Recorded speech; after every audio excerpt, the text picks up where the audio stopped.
So welcome to our Menopause Friendly Australia webinar with Julia Angrisano. Julia is the National Secretary of the Finance Sector Union. We're delighted that she's joined us today. Thank you for also joining us. Today's session is being recorded. Just to let you know, we will make this available to everyone after the session. So if you have some colleagues who weren't able to join today, the recording will be available and we'll send out an email link to you all after today.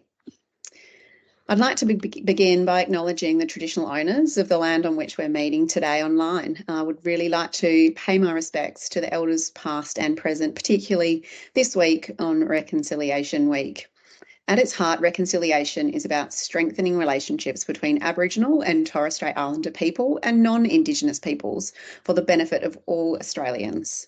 And reconciliation is an ongoing journey that reminds us that while generations of Australians have fought hard for meaningful change, future gains are likely to take just as much, if not more, effort. In a just, equitable and reconciled Australia, Aboriginal and Torres Strait Islander children will have the same life chances and choices as non-Indigenous children, and the length and quality of a person's life will not be determined by their racial background. So the agenda for today, we have Julia Angrisano with us, and we will be having a question and answers at the end. But first of all, I'm going to kick off with some questions directly to Julia. If you do have some questions that you'd like to ask, you are welcome to put them in the chat or the Q&A, but we will have some time at the end where you can come off mic and ask a question as well. This is a brain fog free zone, so safe zone. So if you think of a question and you know you won't remember later, feel free to pop it in the Q&A and we'll get to it at the end as well. So first of all, I'd like to introduce Julia Angrisano, and as I said, she's from the National Secretary of the Finance Sector Union. Identifying that finance industry gender pay gap is exacerbated by senior women choosing to either retire early or not applying for promotions due to suffering symptoms of menopause, the industry has started to consider what the impact is of menopause and menstruation and how that can impact employees. Some employers have begun introducing frameworks to support their staff, and the Finance Sector Union has produced a policy framework in 2021. And that was based on available research on Australian and international experiences, and it drew heavily on the experience of finance workers in the UK. We're delighted that today Julia is joining us, and she has an update on some of the policy frameworks that they have available. So welcome, Julia. Thanks so much, Grace. I also want to just start off by acknowledging the Gadigal people of the Eora Nation, and I pay my respects to elders past and present, and to any Aboriginal and Torres Strait Islander people in this meeting today. And thank you so much for that reminder that it is Reconciliation Week, and I think that's just an excellent reminder to all of us that no matter whatever the fight, but the fight for justice and the rights for Aboriginal and Torres Strait Islander people will and must continue. Thank you so much for inviting us to this webinar today. I thought I might just start off, if it's okay, Grace, just by giving you a bit of a brief history of our campaign around menopause and menstruation, and why it is that we started to really turn our minds to this issue, and why we've started talking to employers about it. Please do. Excellent. As you pointed out, it was in late 2021, just on 3 years ago now, that the leaders of our union came together at a national congress, which is actually the peak decision-making body of our union, noting that we are a member-led organisation. And it was at that time that we really started to reflect on some of our key wins and achievements for working women in the finance sector. And we really asked ourselves, well, what's next? What should be the next frontier that we push into? Where does that need to be? And it was that group of leaders that really determined that our union should push into this new area and start campaigning to better support women suffering from the symptoms of menopause and menstruation at work. Something we'd never turned our minds to. But I think, as you pointed out there around the gender pay gap, we think about the work that we do, and perhaps just to take a step back, our industry has actually been at the forefront amongst employers who have been the early adopters of policies that do address gender equality at work. We had paid maternity leave back in the 80s and 90s. We were the first industry to lead that way. And then more recently, over this past decade, we've really pushed into areas like paid family and domestic violence leave. We now have that that in every one of our collective agreements across the industry. And I call that out because I think despite that progress, the industry, as you've just pointed out, still produces the largest gender pay gap year on year. And unfortunately, it is a gap that has barely narrowed in the last 20 years. So we look at that and we think, well, it is way past time that the industry would consider the impact that menopause can have on workers. And it's really for this reason that we've decided to campaign and make it a leading aspect of our gender equality work, because we know that a framework in the way that we're describing can go a really long way in supporting women. We've just recently completed a survey. It gives us some rich data about the state of the industry and how women are feeling. And so I just wanted to call out that today I'm going to be referring to some of that data in my responses. Fantastic. I think it's great to have more data that's Australian data, isn't it? Because we are starting to talk about things more. We can start to get some more of that data that informs the choices of people in Australia and how workplaces here can meaningfully make change. The topic's really... Sorry, go for it. I was going to say the topic's really come into the fore, hasn't it? We're hearing a lot of people talking about menopause now, particularly. We have a Senate inquiry into menopause. Have you seen that the conversation is increasing in the finance industry? And what are you hearing from employers around policies related to menopause and menstruation? There definitely feels like there's been a shift, and I think we all know that women's health has definitely been overlooked and underdiagnosed for way too long. But you're right, this public conversation that's really starting to emerge around women's health issues, I think it is starting to really open up.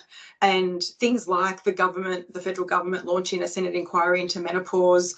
We've got state governments in different jurisdictions right around the country looking into the issues more broadly of women's health. We've got South Australia looking at endometriosis, the Victorian government launching a really big survey at the end of last year.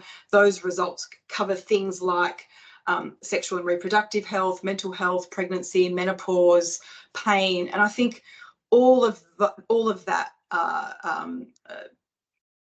consideration by our governments at all the levels, and the findings from whether it's the surveys or the inquiries, I think they're just going to really continue to shift the dial for how we improve women's health. We've got to reduce the gender health disparities. We've got to enhance research. We've got to get better at talking about the quality of care and actually talking about things like menopause, so I think all of this is really critical to ultimately having women's voices being heard. And finally, I feel like we're listening to those voices. And I think all of that helps in shifting the attitude.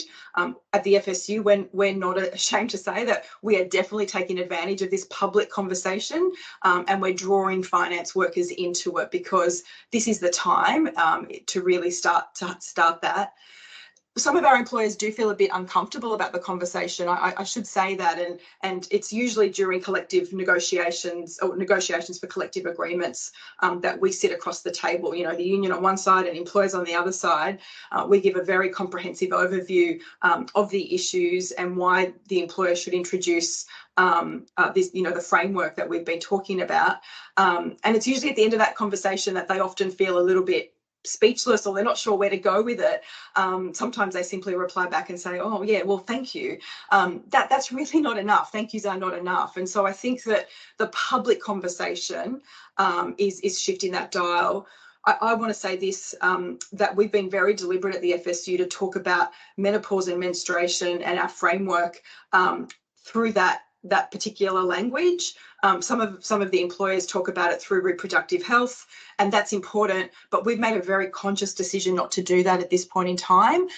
We know that we need to break the taboo, and so, saying periods and saying menopause aloud and then saying, and now we need to talk about it, it's just a really important way of starting to normalise it. And so any employer that wants to introduce a reproductive health framework, that's great. It needs to be in addition to a framework that is quite specific to support women who are going through the menopausal transition. And so, yeah, I agree. I think the shift in public discourse is helping raise it. And I think we've just got to keep having that conversation. We're already starting to see some early green shoots with some employers who have agreed to the framework, both in the collective agreements and also at the policy level. Yeah, so there's more to be done, but I think it's a really good start. Absolutely. I think that we have those similar conversations with employers who are saying, okay, yeah, I see this as something that I need to start opening the conversation about. What do I need to do? So what practically, what are the first steps that I should do? And a lot of that comes down to listening, doesn't it? Listening to people's experiences and hearing what people within the organisations are asking for or might need, and understanding that everyone's menopause journey will be different, but every workplace is also different with different cultures and different ways of working as well. So with that within the framework, what do you advise employers to do to support people adequately? Yeah, one of the things that came through from our survey was that everybody going through the menopause transition or who is experiencing symptoms of menopause, it varies. And so we're saying that there's not one approach, but rather there needs to be a range of things that employers can do, which are really geared toward supporting workers with where they're at.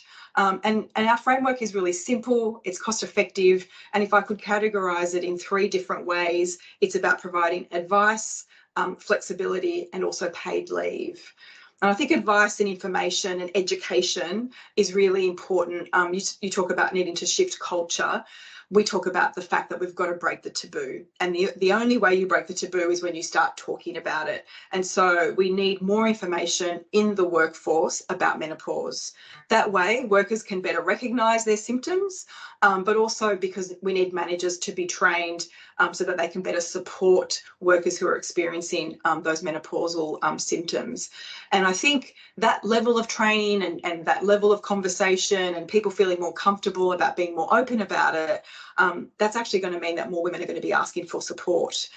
One of the members that participated in our survey, she said that when I first advised that I had severe symptoms, my people leader didn't understand, and they put me on a work performance plan to address the reduction in my work output, which caused me anxiety and made the matter worse. And I've drawn that quote out quite deliberately because I think it's about education for both workers, but of course their bosses, to really understand when somebody's talking about this issue, well, how can I actually support them in this moment? So education is really important. We talk a lot about flexibility as the kind of second key to the framework. Flexible work is currently available to workers who have caring responsibilities or who have a long-term health condition. We think that flexible work for workers experiencing menopausal symptoms is also required, and that will help them balance their health needs with the requirements of their jobs, because so often in the survey findings, we heard members say, it's just incompatible for me to balance the brain fog or whatever that symptom is that I'm experiencing with the pressures of my work. But with some simple levers that can help create the framework that I need, like working from home, staggered hours, flexibility to take shorter breaks, building in times between meetings, allowing workers to work part-time or job share. These are really, really simple things that we think employers can be adopting. And in our sector, working from home became very normal during the pandemic. It's very much part of the way in which finance workers consider flexibility. And so we know that that's just a really easy way for someone who actually, we heard this a lot, our members say, I'm going through heavy bleeding, the commute to work is really difficult, I get to work and I'm not in a position to even remain there. It just would have been so much easier if I could have worked from home, having managing my symptoms in a way that I felt comfortable to do, and I can still work. So that flexibility, I think, is really, really important. But equally, there are some easy things that bosses can do as people do require working in the office or working in a branch. Desk fans. Our members told us something as simple as providing me with a fan, or making sure that I don't have to hot desk, but I can have my desk closest to the bathroom so I can access it easily and quickly if I need to. I think these are really simple things. And then the third area of support comes back to paid leave. One of the things we say when we sit down to negotiate this is menopause is not an illness. Menstruation is not a sickness. These are regular biological responses and processes that impact a large proportion of workers. In fact, in the finance industry, 50% of workers are women. So over, half the workforce at some point in time are going to be going through a process where their bodies are doing exactly what they were designed to do. So this is not a sick leave issue. And so we are saying that for some workers, they might need additional paid leave. And so our claim is for 12 days of paid leave, just to support those workers who need that extra bit of support without having to dip into their sick leave. Our members told us that for some of them who are going through really severe symptoms, they cash out their sick leave in the first couple of months, and that's really unfair. And so we want a paid framework within our collective agreements as well. So many things that you just said, just pinging in my brain. One of the first things that you talked about was around training, and I think it's really important that we do break down the taboo through training. So many people that have attended our training say, I had no idea that menopause was all of these things. And actually, it's usually met with a lot of support from allies as well, people who are never going to experience menopause, who are blown away with what they didn't know about it, but then also feel comfortable how to have the conversation within the workplace that's workplace focused. And I think that gives people so much confidence in being able to support people, but also them knowing what it is exactly that they can do to provide flexibility and having those options available for them to support team members when they need it the most. And as you said, some of those things don't cost a lot of money, a fan or being able to move desks, those sorts of really practical things. But then it garners so much engagement from people, doesn't it, when they feel heard and validated and understood. And I think there's a long way to go to have a completely open conversation, but it's fantastic to see many people leading the way. And so in terms of the employers that you have been negotiating with, can you talk about some of the people that are leading the way in providing support? Yeah, we've had a few early adopters. I'm going to call out CBUS, which is an industry superannuation fund. Their current agreement provides for 12 days of menopause leave in their collective agreement, as well as other flexible work arrangements. And so just to give you some background, they employ about 700 people. In 2021, they were the very first Australian finance industry to include paid menopause and menstrual leave in their agreement with the FSU. And when we sat down and talked to them at the time, they said, yeah, we want to introduce this for our employees because we are committed to promoting equality and wellbeing in the workplace. And so their decision was really rooted in their understanding that for a workplace to be truly inclusive and to be supportive, it needs to both acknowledge and address the unique challenges that their workforce face when they do go through menopause throughout their careers. And I think that we've just actually sat down and we're in the middle of negotiating the next collective agreement because this one's about to expire. And so we've been talking to them right now, and the take-up rate across that workforce over that period has been only about 40 days of paid menopause leave in any 1 year. It's quite low.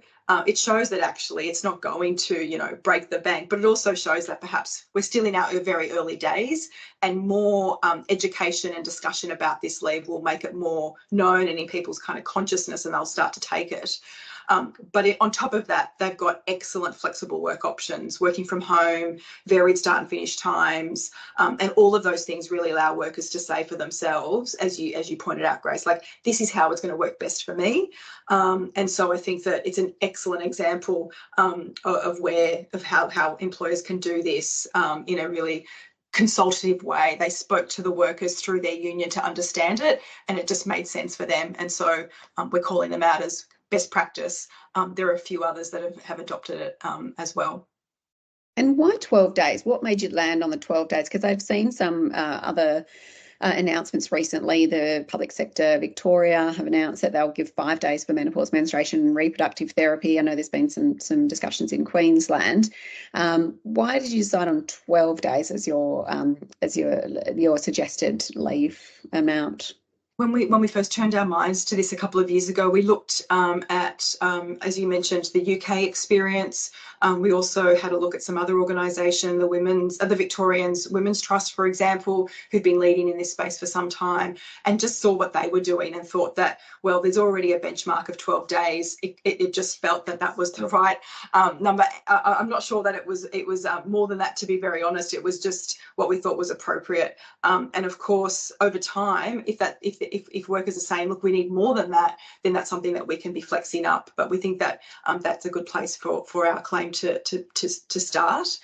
I do want to say that for our members in places like CBUS, it's been really, really well received. CBUS has actually reported that there's been this really, beautiful shift. You talked about kind of the shift in the public discourse, but there's been this shift in how menopause and menstruation's been discussed even at that workplace level. And management's noted that there's been this increased discussion around these issues at the workplace level, but also senior management and even the executive leadership level. They're open conversations, they're positive, and I think that's been really important in reducing the stigma around menopause. And so workers are telling us we feel much more comfortable today than we did before the 12 days of leave in our agreement to share our experiences and to seek support from our management, because it's just something that everybody is more aware of. And I think that that's really wonderful. And a big part of our claim is actually about just shifting the stigma and breaking that taboo. Absolutely. I think having that culture where you know that you can speak up if you need a little bit of extra support, or, often many people say, actually that makes me so much more productive, just knowing that I'm not trying to hide something, and that I don't have to make up excuses why I'm not at work or why I'm coming in late. And anecdotally, a couple of our members have told us who have put in leave as well that they weren't sure what it was going to cost the business when they brought in the leave, and having analysed some of the data, early data, it's a lot less than what they thought. The cost of the leave is, in their opinion, very much a great return on investment for the changes that they've seen from workplace culture and from engagement of people. And so I think the more data we can bring on that, the more confidence that will give other employers to provide leave if that's something that their workers are saying that they would like. Mm. And there's a Senate inquiry ongoing at the moment. The hearings are, I think, starting on the 17th of June. What do you hope to see as a result of the Senate inquiry?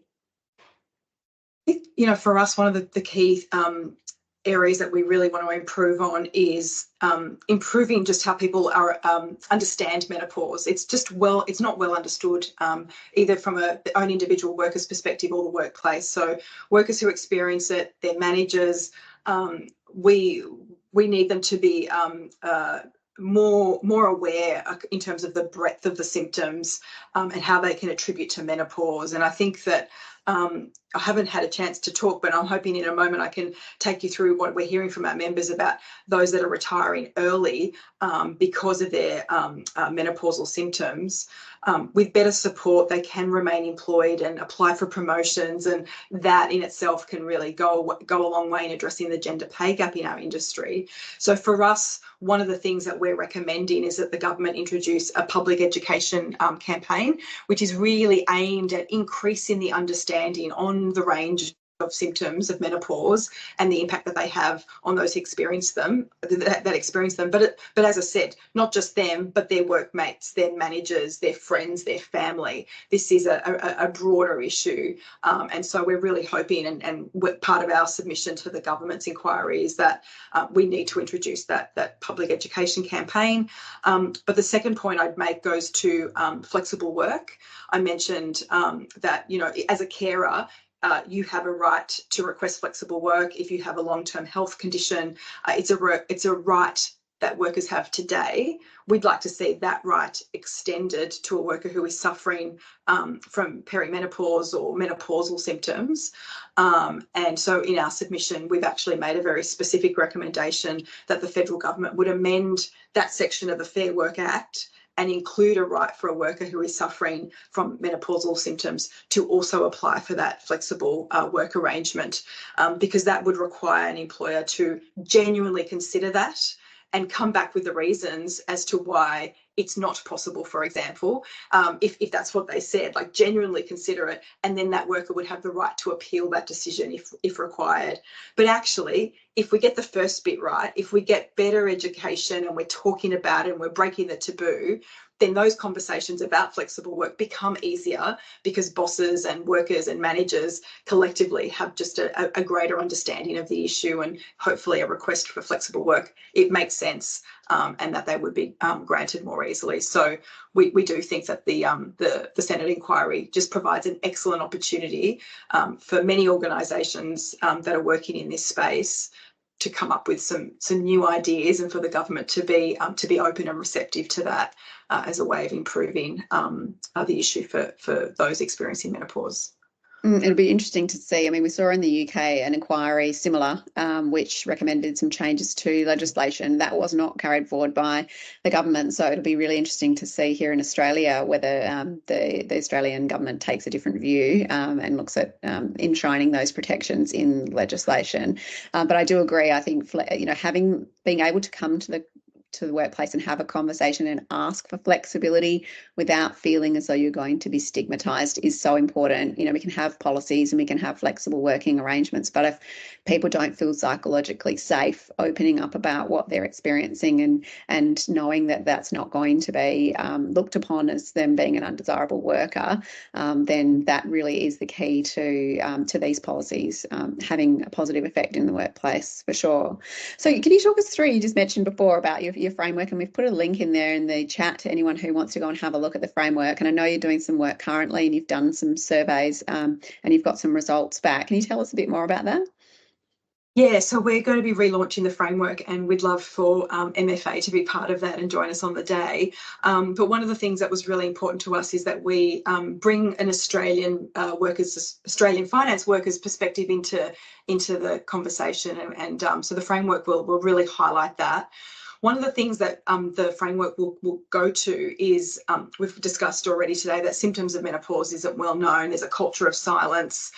The impact of menopause is really hidden in our workplaces.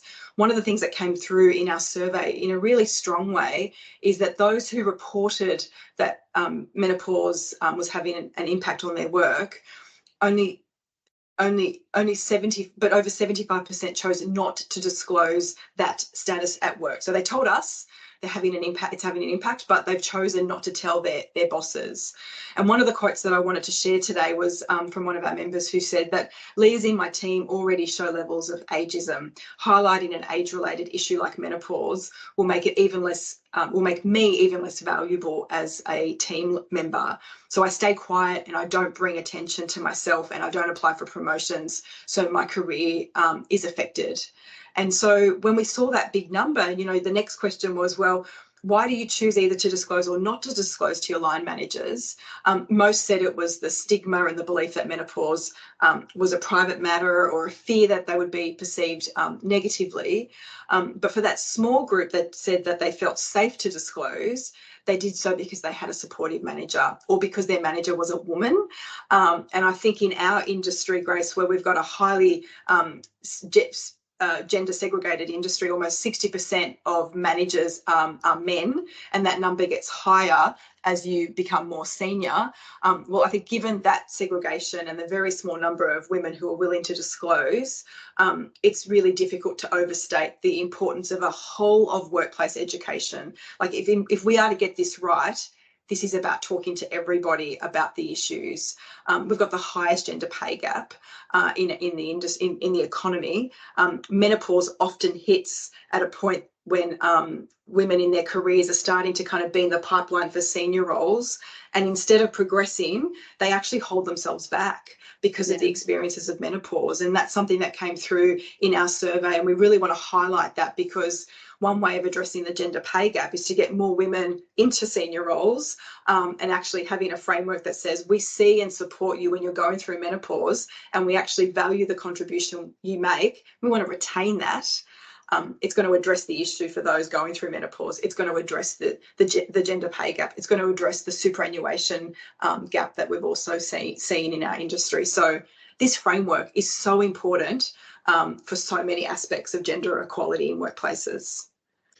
It just breaks your heart, doesn't it, when you hear comments like that and quotes from people who say, I just feel like I can't talk up about it because it will really impact my career. I mean, it's so unjust, isn't it? It's a normal biological natural process that, well, for most people natural, but for many not natural. But it's something that we're all going to go through if we were born with ovaries. So why is it still so stigmatized? Why are we still so concerned about speaking up about it? And I always say, I hope in 10 years' time that menopause friendly doesn't need to exist. That people are comfortable talking about menopause, that we understand the facts and the figures about it.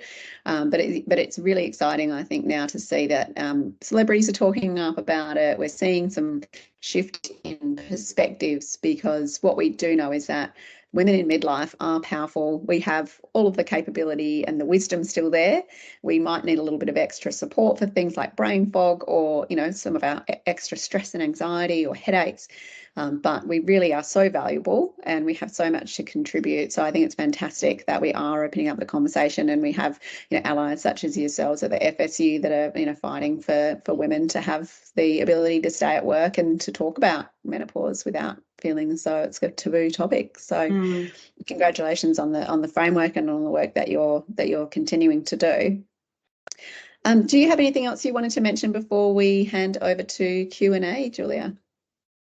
No. Look, I just perhaps want to say this because I mentioned CBUS, and just to make this point that, it's the start and we're going to continue to press into this space, obviously. I think that, we're really excited because it is being well received in workplaces when we talk to our members and potential members about it. We know that when we achieve it in one place, like we've achieved it in CBUS or Police Bank or Aware Super, that actually it's the start. It's like the first domino, and once one falls, we can start to see others follow behind them. So that's really exciting for us. And what's also really important is, as you say, everybody's talking about it. Celebrities are talking about it. And when we go into workplaces, women say to us, this is so overdue. We are so desperate for something like this and we want to be part of it. And so organising and campaigning and, as you say, being part of that shift that's going on, we're really confident that we'll start to see other employers do exactly what CBUS has done, and really start to kind of shift that dial. So I just wanted to leave people with a bit of hope that we've mentioned CBUS, there are others, and we are really confident that we will get the others, the other major employers in our sector, to also follow that lead. Absolutely. It's great to see those inspirational employers taking the first steps and, really leading from the front. And I'm sure that they will be rewarded with attracting and retaining senior women in their business. So it's great to see some of those case studies and great to start to get some of that data that then gives others confidence in making those changes as well. So thank you so much. I will throw to Sonia, who's going to have a look at the Q&A and any questions and answers. If you are online and you'd like to ask a question, please do so in the Q&A or in the chat. Sonia, have we got any questions come through yet? Thanks, Grace. We do. We have a couple of questions. First, I'm going to read these verbatim, so it's not me asking the question. My brain fog means I work through a file much slower than I used to, and certainly slower than expected by my employer. Can you suggest how I might approach a conversation to perhaps have my throughput KPI adjusted? That is, a brain fog is one of the symptoms that most people say impacts them at work, and we still don't have enough research around brain fog to inform treatments for it. But there are some fantastic researchers working on this, and we are spotlighting it actually in our Women's Health Week, because brain fog can be really confusing. People can say, I feel like I'm going through early dementia. I can't remember people's names, or it's taking me a lot longer to get through work because I'm distracted or my brain's just a bit foggy. So certainly I think the most important thing, and you've suggested around your KPIs, is to think about what would help you at work. So some people say not having important conversations in the corridor with my manager where I can sit down and take notes to make sure that I've listened and got them written down so the brain fog doesn't kick in when I get back to my desk and I think, what did we say we were going to do? So some of those strategies. If you're finding that you are taking more time to get through your work than you used to, I think it's important to understand how you can, first of all, find a solution to that outside of the workplace. So if you are finding that those symptoms are really impacting you day to day, I would encourage you to go and speak to your GP about them, because there are some really great strategies and treatment options to help with brain fog. So I definitely encourage you to do that. In the workplace, certainly thinking about how you can approach the conversation from I'm working on this myself outside of the organisation. I acknowledge that, I might not be able to do things as quickly as I can, but here's something that can help me. And like you suggested, looking at how those KPIs could be adjusted, or how you could get extra support to get through your tasks as well. What we've heard from people who have spoke up at work is that they've often been quite surprised at how that conversation has been received. They've been quite worried about that conversation, but actually many employers, once people speak up and say, look, I feel like I'm not performing, employers are saying, we think you're performing really well. So it's often sort of thinking about, what are some of your perceptions about your performance, and not assuming that others are thinking that you're not performing as well. So I think having that practical strategy of what it is that would be helpful for you, and having that in mind when you go to speak to your employer, can be really helpful, because you're not just saying this is the problem. You're saying, look, this is what's happening, this is how it's affecting me, and here's some things that I think would be really helpful. So then it's a constructive conversation for you as well. Julia, do you have anything to add to that? I think that's spot on. And I think, having a conversation which just starts to open it up and saying, I need some temporary adjustments. I need to have you to understand that this is how I'm feeling at work right now. And an adjustment to my target would be really useful if it could look like this. And you kind of leading that conversation and going with that suggestion, I think can be really useful. Many of the collective agreements in the finance sector do have provisions for having your targets to be adjusted for a whole range of circumstances that might be outside of your control. And I think this is an example of something that you could bring to that conversation to say targets should reflect the environment that we're operating in. It should reflect, are they fair and reasonable?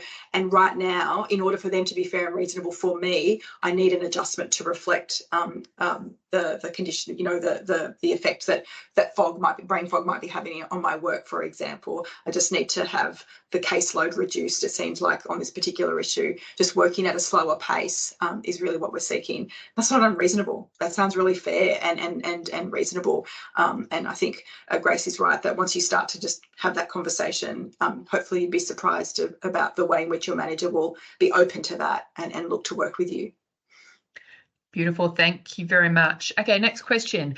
Are you willing to share the data that will help build a case for menopause leave and enhanced menopause support? Grace, can I pick that up? Because in a couple of weeks, we are about to relaunch our framework. And so we are going to be sharing that data to workers. We use it when we sit down to engage with employers about the framework. It gives beautiful it positions out and it provides a rationale for why we're seeking the types of support for working women in particular. So that updated data will be made publicly available in a couple of weeks. And as I said, we'll be sure to make sure that everybody here gets an invitation to our launch, and it'll be on our website in a couple of weeks. At the moment, you can go and have a look at our existing framework. But I think the Australian experience and what our members have bravely shared with us, and I say bravely because in some instances they actually said to us, we don't want our name to be identified, and we've made a point of that in the framework that we're launching, because it goes to the issue of stigma and taboo. That for some workers they felt okay to have their name identified, but for others they still are not ready to have a quote attributed to them, and so we've had to protect their identity. But that's all part of the story, and it's all part of shifting the taboo and saying we see you and recognise you, and whilst you might not be ready to have your name published, hopefully in time, as we shift the dial and as we have more employers saying we're okay with this framework, we're going to support workers, we're going to better educate our managers, that you'll start to feel more confident in yourself in talking about this as well. But yeah, the research is coming out shortly. And that's so great to have that data to inform a business case. We, a few weeks ago, did a webinar, not dissimilar to this one, where we talked through the cost savings of being a menopause friendly and how to build a business case. So please do reach out to us if you'd like a copy of that at hello@menopausefriendly.com.au. And we can send over that business case of how to pitch something from a cost saving perspective, which I think is often really helpful in the workplace. We'll also be sharing some information and data from some of our members who have bought in leave, and as that data is starting to come out now, looking at what are the benefits, the cost benefit analysis of that too. So happy to share that when we have it too. Awesome, thank you. Last question, which links into the framework doc that you've been talking about. Are you happy for that to be shared with an organisation's occupational rehab provider? We're happy for it to go as far and as wide as possible. So yeah, very happy for you guys to pick it up and use it wherever you think it's going to be useful. Fantastic. And then just one little reminder that if anybody is struggling to find a supportive GP or a medical practitioner that they know that they can trust to go and see to discuss through what they're experiencing and some of their symptoms, the Australasian Menopause Society has a search function on their website that lists, you put in your postcode or your area, and it will list any GPs that are registered with them that do have a specific interest in menopause. Thanks, Sonia. That's such a great thing to note. And we do hope that the Senate inquiry will lead to more education for GPs and medical professionals as well. So that's a great shout out to the AMS and the great work that they do as well. Thank you, everyone, for joining us today. And thank you so much, Julia, for explaining what the FSU are doing and leading the way in this conversation, having started a lot of the conversations a few years ago and now being able to relaunch based on what feedback you've received in the Australian landscape. It's really fantastic to see. If anyone would like to download our menopause friendly checklist, that gives you some tips on where to start. If you haven't started the conversation, you're not sure what to do, please do feel free to download that one or get in touch with us and we can support you in opening up the conversation in those business cases that we mentioned as well, to carry that forward in your organisation. We also have an upcoming, talking about research, an upcoming webinar in a couple of weeks, looking at what the compelling research from the UK does say around menopause in the workplace. And we do have an Australian researcher, Dr. Belinda Stefan, who's currently based in the UK, but an Australian researcher around gendered ageism. So that'll be a really great webinar for anyone wanting to look at what the research says around opening up conversations about women's health in the workplace and how we can use that research to inform our strategies here to make them really effective. So please do come along to that free webinar on the 11th of June. We'd love to see you again, and thank you so much to everyone for joining us. I hope you have a great rest of your week. Look out for the Senate inquiry, which is happening as well, and if anyone would like to follow that, you can go onto the website, the APH website, to follow the inquiry, and we look forward to seeing you all at another webinar. Thank you, Julia. Thanks so much. Thanks, everybody.